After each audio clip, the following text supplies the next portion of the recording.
Hey, welcome back to the Disney Plus Everyday Challenge, and today we have Tron. This is a 1982 classic sci-fi film, an hour and 36 minutes long.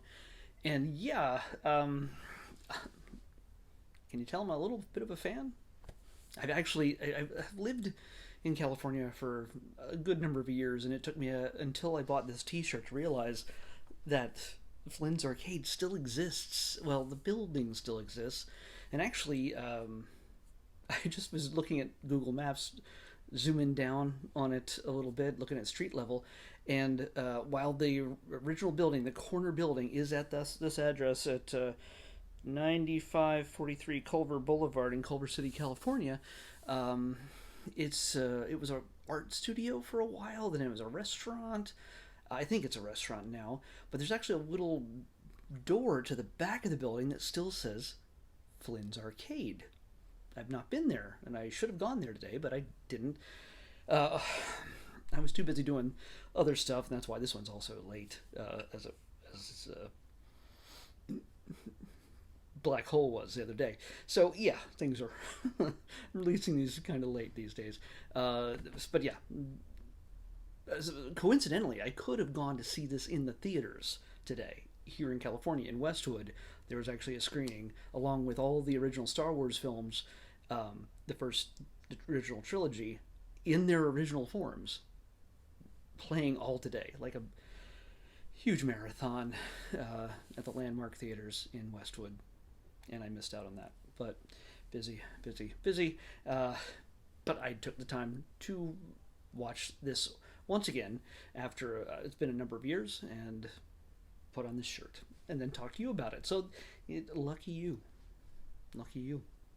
So, Tron is a movie, like I said, from 1982. It is about a video game creator, genius, who gets to travel inside the grid, inside the computer world. He gets zapped by a computer laser beam. Don't worry about the science on this. The science on this had no idea where we'd be going at this point in technological advancement. Yeah, it's honestly it's a story about, believe it or not, religion. It's got a ton of allegorical. Is that the term I want to use? I don't know. There's a lot of connections to religion because they treat the programs inside the this computer world. By the way, this is before the internet was a broadly known thing. Yes, there was a rudimentary form of the internet even back in 1982, but it was not the kind of thing that we know now. There's a big difference. I mean, obviously, the sequel that came out in 2010, Tron Legacy, hooked into that a little bit better, so it had a better understanding of how the computers and internet and everything else connected. But this is so really far ahead of its time. Yeah, this is fully based on the craze of video games. 1982 was a big year for Pac-Man. Let's just say Pac-Man was killing. Well, it came out in 80, but still, it was. Is Pac-Man 82 or is it 81? But either way, Pac-Man does make an appearance in this, by the way, in one of the screens where Sark, the bad guy, is looking at a screen that doesn't make any sense to any of us. You can see him shouting orders, and you'll see and hear the sound of Pac-Man on the screen with dots in front of him. He's just sort of sitting there doing nothing. But yeah, there's throughout this, even in the video game world, you can hear familiar video game arcade sounds, so it's kind of neat. Yeah, they did not see a future in which we'd be live streaming games or playing consoles to the degree, or PC gaming to the degree that we are now. The fact that we have computers, that I'm filming this right now on a computer that is probably 10,000 times more powerful than any computer used to create this movie that I just watched. Yeah, it's notable for the fact that a lot of the scenes in this are fully computer generated. like, yeah, I mean, yes, there's still a lot of hand drawn animation in this. There are uh, painted backgrounds, especially if you look. There's a scene in the real world where Alan gets out of his cubicle and rushes off, and before he does, he stops and talks to a coworker, and they show this wide shot of just an endless row of cubicles. Well, most of that, except for the little space that they're in, is all painted matte, a matte painting that just matte, a matte painting that is all hand done and thrown in there to make it look like a just an endless stack of cubicles, which isn't too far off from reality these days, but at least in the places where people work in offices. Anyway, this stars Bruce Boxleitner as Tron. We have, of course, Kevin Flynn, played by Jeff Bridges.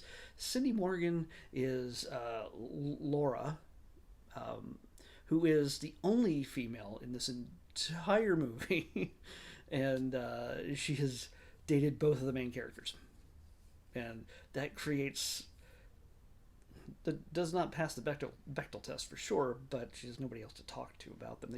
She talks about either of them, talks about the other one about the other one, and she gets to kiss both of them too at some point. So yeah, it's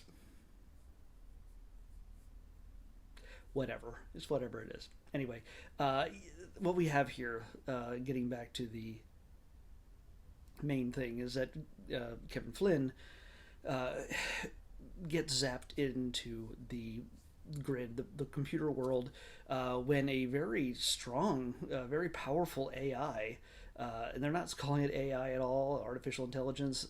There's a computer program that was created that now is trying to take over other computer programs, and still uses humans to get some of his rudimentary work done. Where had they ever mentioned a thing called the internet, or DARPANet or anything else, all the things that were used back in the day by government and schools and things like that to communicate with one another, a lot of this does go over the heads. It's a lot of, it's not techno babble in the way that Star Trek has techno babbled. They do their best. Stephen Leisner, I think it's Leisner, not Lisner, Leisner, the director and writer of this, I think did his best to, without creating too much crazy exposition or getting too deep into the character details, which were not important to the main story that's going on, that's being told in this movie, which is only an hour and 36 minutes long. Without going into too much detail, he makes a setting that seems familiar. Like I said, religion is in a sense part of this. It's a take on that. The computer programs that exist in the world are like us humans, and some believe that there are users out there that control their destiny, that created them. If the users didn't create me, who did? Where did I come from? It's questions like that. Did you hear them share in conversation with one another? Some of the supporting characters, not our main characters, because very much so, when Kevin gets zapped into the computer world, guess what? He is something of a messiah figure. He's got abilities and knowledge and things that only somebody who could be a user, maybe a messiah figure, a Jesus figure. It's not accidental when they put this together. But there's no attempt to say, well, yes, he's going to die for your sins or anything else. There's none of that. It's just correlating some things between our world and the computer world to understand,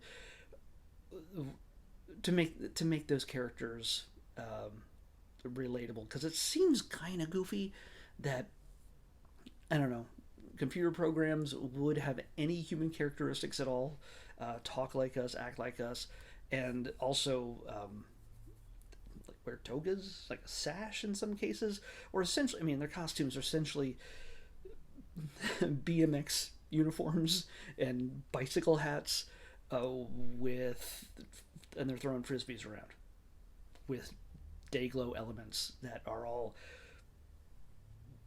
lit up with special effects. So yeah, it's the costuming is good if you take it for what it is for its time, but it also it doesn't exactly look great in every shot. But yeah, for this though, for me, when I was however many years old I was when I saw this, I was enamored by it. I loved everything about this. The idea of going into a video game and seeing what that world is like and being able to play the video games as myself. And, today we have virtual reality. We got the big goggles and everything else on. We can put ourselves inside a video game very much so. And we're only scratching the surface at that point.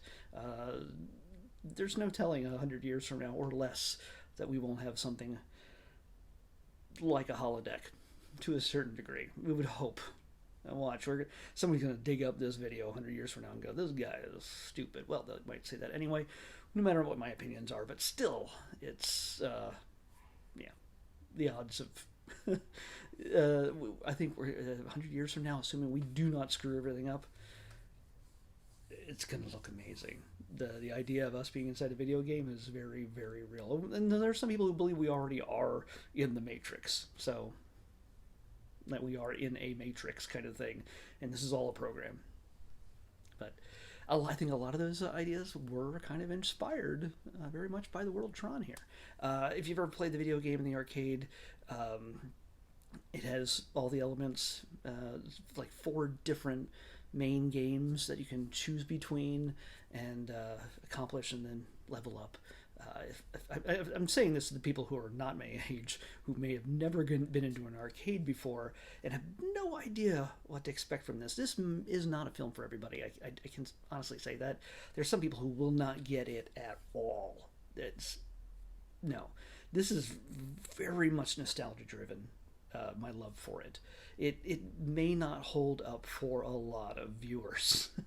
It may not hold up for a lot of people who look at this and go, this is like grandpa movies that don't make any sense. Yeah.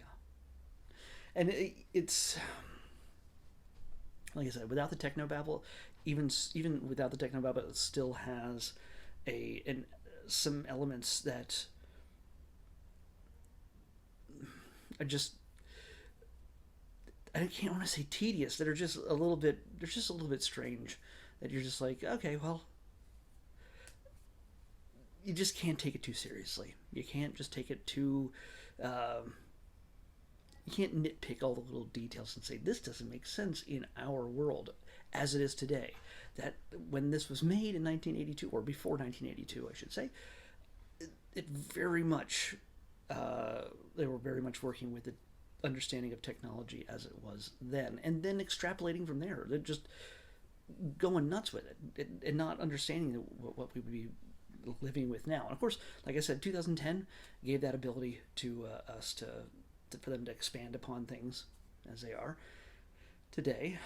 There's talk of a third one coming out, which may divest itself of the storylines and the characters from the previous ones, except probably making a reference to Flynn at some point. That's still up in the air. I highly recommend, if you do watch this, of course, watch the sequel. And then also watch, there's a animated one. It's over here. There it is, Tron Uprising. I really, really like that series. It has a whole set of different characters, and it's really interesting. It looks amazing. And it does tie more into the 2010 film stylistically. I'm not sure if there's Daft Punk music in that, like there is in Tron Legacy, or Tron, yeah.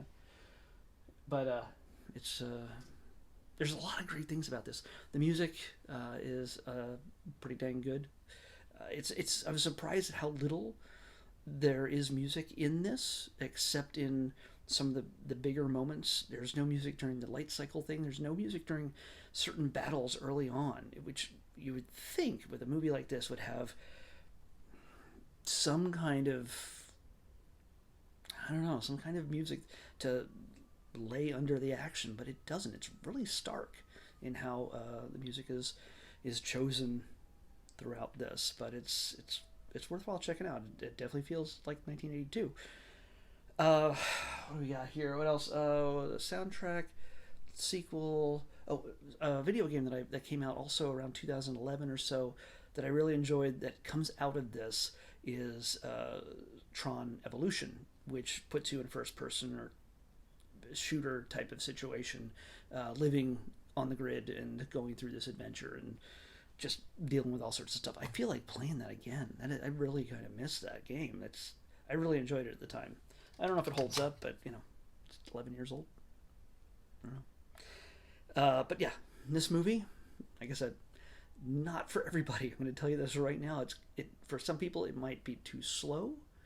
I was concerned about that because I knew that the last time I watched it, it really didn't move the way I remembered it as quickly. But what I was surprised watching it this time, it is a lot more colorful than I remember it being. I mean, there's obviously lots of blues on blacks and then reds and things like that, but there's a wider spectrum of colors that I don't know why I just didn't see as much before. I mean, I go decades between seeing this film. I've had it on DVD and stuff like that over the years in VHS, and I probably have it on VHS right over here right now somewhere. Yeah, I'm not going to pull it out. But yeah, if you love the old film, it's time to revisit it. And I don't know if they did something special to really punch up the colors or anything else, if they did a special edition without saying it, but it looks really good.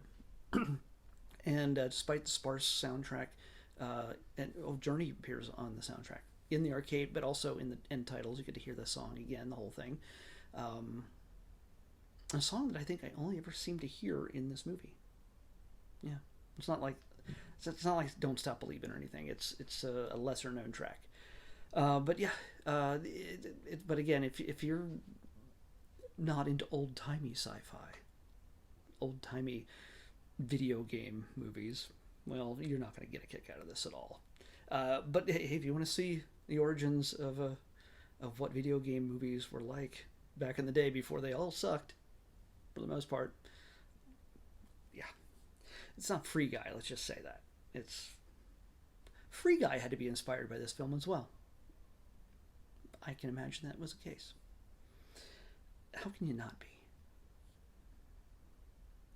I think Free Guy might have been the Tron for this generation. Yeah. Yeah. Let's pick tomorrow's episode.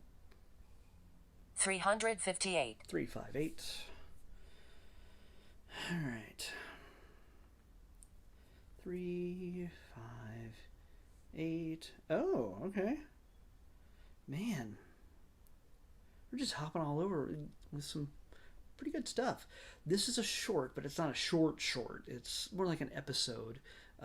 It's like a single one-off special featuring Phineas and Ferb. And it's very much in my wheelhouse.